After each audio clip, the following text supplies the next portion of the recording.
Thanks. On Ukraine, after Zelensky's visit yesterday, Biden said that he was counting on a good judgment of Congress to keep approving aid for Ukraine.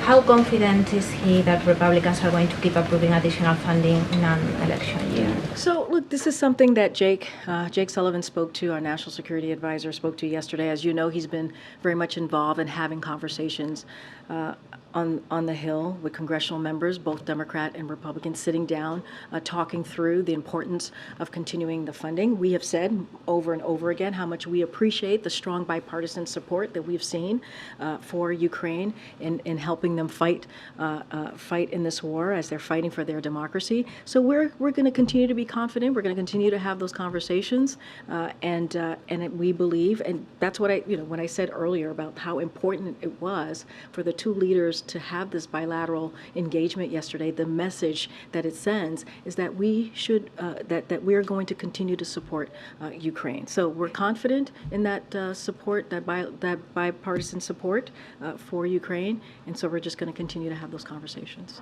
So on Israel, Netanyahu said today that he believes Israel and Saudi Arabia can achieve a historic peace deal and that President Biden can clinch the deal. But he also said that we should not give the Palestinians a veto. How confident is the White House that Israel and Saudi Arabia will normalize relations?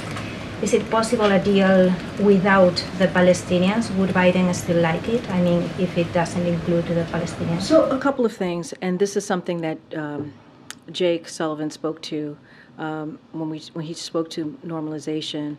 So many of the key elements of a pathway towards normalizations are now on the table, as you just stated, and there is a broad understanding of these elements, which we're of course not going to discuss publicly. So the specifics require an incredible amount of legwork, discipline, rigor, and all of the stakeholders in this are applying that as we speak. This is coming from Jake yesterday. And that said, we don't have a formal framework here. We don't have the terms ready to be signed. There's certainly lots of work to do, and we're going to work through it.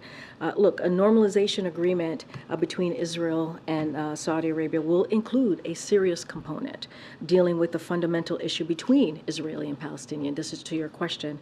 But I certainly don't want to get ahead of a process. There's a lot of legwork to be done, and don't have a formal framework. And so we're going to work through it, and certainly not going to get into the specifics from here.